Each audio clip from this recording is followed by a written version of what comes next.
Hello, I'm here with the author of The Science of Consciousness, Eva Deli. Here's the book. The book covers physics, consciousness, and evolution. So, why did you choose to cover such a wide range of topics? I followed where the material took me, and the essential conclusion of the book is that material interaction is a cosmologic evolution that culminates in the emergence of the intelligent mind. Of course, for this, we have to look at space and time in a new way. What's the problem with space time? Space-time is a 100-year-old idea in physics, a 100-year-old concept, and it relegates time to the fourth dimension, to the three dimensions of space. And intuitively, we do feel that time and space have fundamental differences. For example, time is largely irreversible while space can be navigated at will.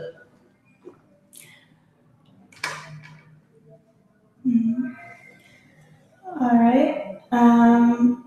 So, is there a clip about this? Yes. Space-time, the consequences of this idea, we shown in a clip, we prepared a clip. This hypothesis eliminates spacetime, a 100-year-old edifice in physics, by suggesting that space and time are different and incompatible dimensions with an orthogonal relationship. Orthogonality occurs often in physics and in everyday life, a good example being electromagnetism. Electricity gives rise to an orthogonal magnetic field, which in turn influences and regulates electric flow. Time and space are related in the same way. Time is part of the microdimensions, which is a concept coming from string theory, whereas macrodimensions formulate space. Space has a vertical dimension as the here and now. In contrast, the microdimensions, the part where quantum frequencies reside, are horizontal. That means that they are perfectly insulated from gravity. Quantum frequencies have a timeless existence throughout space. This spatial freedom is a source of entanglement and other quantum phenomena. Although microdimensions are way too small to see or even measure, visuals can aid understanding. The three-dimensional spatial field can be modeled in 2 dimensions as a carpet. Just as the pile is part of the carpet, the microdimensions are an inseparable and organic part of space. As the intricate pile is connected by individual knots to the carpet, the microdimensions, so-called Calabi-Yau space, are experienced as individual particles only due to interaction, when transformation between time, microdimensions, and space, macrodimensions, form the varied shape of space. Although elementary particles, such as electrons, appear constant and unchanging from the outside, interaction changes both the particle and the local spatial field. This way, the topology of space varies from hyperbolic or saddle-shaped near the white holes to Euclidean, such as our neighborhood, to elliptic, close to the black holes. In other words, particles form the shape of space, and, inversely, space influences the particles it is connected to. This interconnected relationship can be modeled as small beads, representing particles, connected to a surface. The simplest is the Euclidean field, which is flat. White holes have compact, well-insulated particles which cannot connect to the field. For this reason, the field phrase opens up and expands. This is the source of spatial expansion. Interaction, however, increases information content, which expands the particle horizon and forms the galactic areas. Further information accumulation gradually positively curves space and forms elliptic geometry. The information-saturated particle horizon stretches out, whereas the spatial field contracts due to its positive curvature. The horizon between the micro and macro dimensions operates as a fulcrum, which has influence throughout all of space. Within anti-gravitational regions, or cosmic voids, space expands and areas of gravity contract like a seesaw, where the increasing imbalance influences the movement of objects that are attached to it. One side is forced downward, while the other side deterministically moves up. This dynamic causes the expansion of space, experienced as dark energy on the one hand, but at the other end of the spectrum it causes gravitational contraction. The resulting spatial tightness is experienced as a hold of gravity and leads to the appearance of dark matter. This way, white and black holes form the poles of the universe, and their opposing dynamics determine an active spatial structure between them.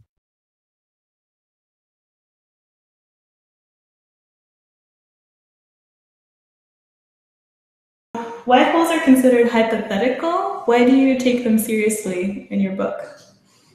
Yes, white holes and also black holes are the consequence of Einstein's field equations.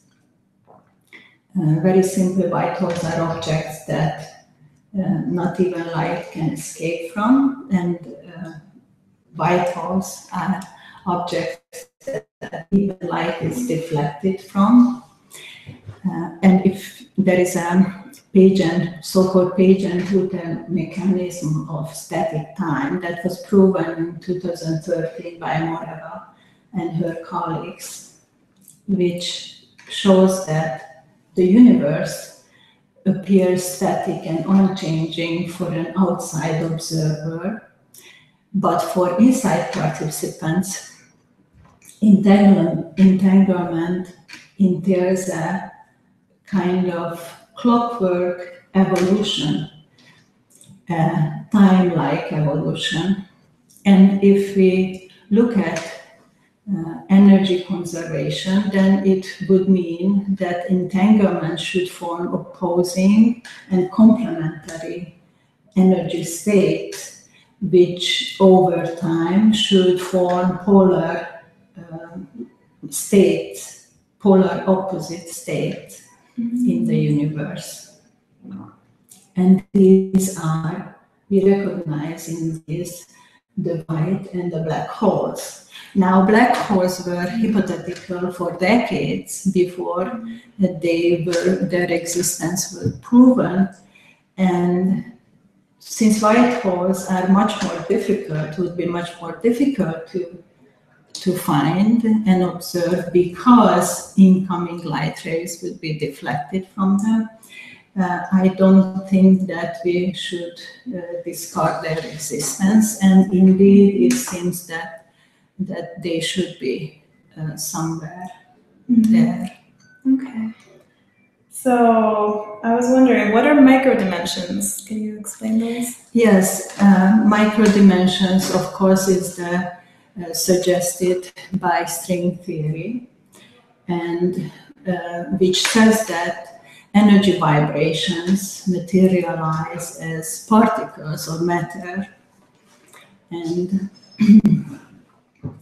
so if this is a copy of space, and this way we can divide the universe into macro and micro dimensions. Now, interaction would connect these two dimensions, and indeed, Landauer's principle, which was proven just this year by Beirut and colleagues, shows the connection between energy and information. And these can be considered of the two dimensions which interact during interaction. And if we look at this, the energy transformation into information would lead to an information accumulation, which would form black holes, where there would be no energy and which would be information saturated, and time would end there. Now, from this, we can conclude that time is information. Then energy should be space. And indeed, we can, if you look at white holes, we find that white holes would have zero information, and this is where time would begin. And white holes will be formed by space. So space is a potential energy for the universe, while the black holes are kind of spent. No energy, only information. Mm-hmm. If we look at between them, then about equal balance of information and energy would form Euclidean areas, and necessarily this should be the highest complexity in the universe. Okay. And how do you view gravity? Gravity, of course, is a consequence of this spatial picture, because this way we can view gravity as spatial curvature or field strength. And if you look at black holes, then of course this is the greatest field strength, the greatest field spatial curvature, and the greatest gravity. And if you look at the Euclidean areas, then we find that gravity is zero, and we experience weightlessness. And we look at the white holes, the other pole of the universe, then we can see that in the white holes there is negative field curvature, negative spatial curvature. That would mean negative gravity, and this is called anti-gravity. And of course, when we look at the black holes, Armory in 2013 finds that black holes are forbidding firewalls of the universe, so they cannot be approached, which fits with this picture perfectly, because if we look at black holes as information saturated, then we can see that approaching them would mean giving up transferring energy into information saturation. So black holes cannot be crossed. There is no energy. And in popular imagination, black holes are often seen as places that are to move to other parts of the universe, or gateways to other parts of the other universes, maybe. And we can see from this picture that this is impossible, that black holes, basically, to approach them, we have to give up energy, we have to accumulate information. So black holes are information. And the end of time, the end of matter, the end of existence, while white holes would be the beginning of all of this. And so the two poles would be the boundaries of the universe that force a constant interaction. Their opposing dynamics would force a constant interaction on the galactic areas. And of course, the result of it, evolution and constant movement. That's a lot to take in. That's an immense theory. So congratulations. Thank you. Oh, wow. So how do you see the importance of this work? Well, there is an inherent human desire, I think, to find an organic unity or some commonality in the material world, in mental phenomena. And this is not in everyday people, this is in scientists too. In privately and more publicly, they express this longing. And this is the first hypothesis that can show this organic unity. Are you talking about religion? Yes, it is in religion, it's in spirituality, but it's increasingly in sciences too. And I think this hypothesis doesn't wear colors, so it doesn't belong to religion. It is science, but it doesn't want to exclude religion. And this is important point to make. Thank you for asking this question. If this to really revolutionize many fields of sciences, medicine, physics, social sciences, evolution, and but as you asked or mentioned, I think it's a very important that it allows us to look at ourselves differently, to be related to the universe. This is a privilege. This is as a heritage. It's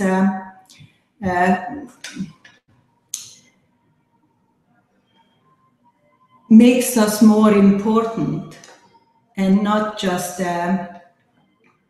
accidental product somewhere, but something that is brought forth from the inherent intellect of the universe. So what are your plans for the future?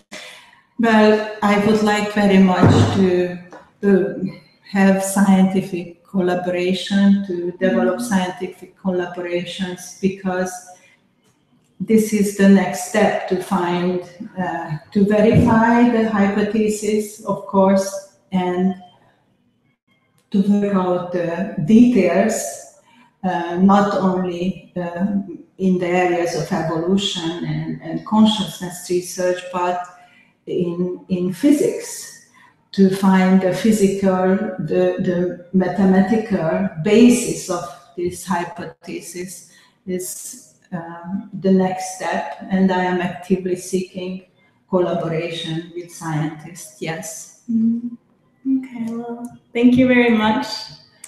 Thank you. And congratulations again. Thanks.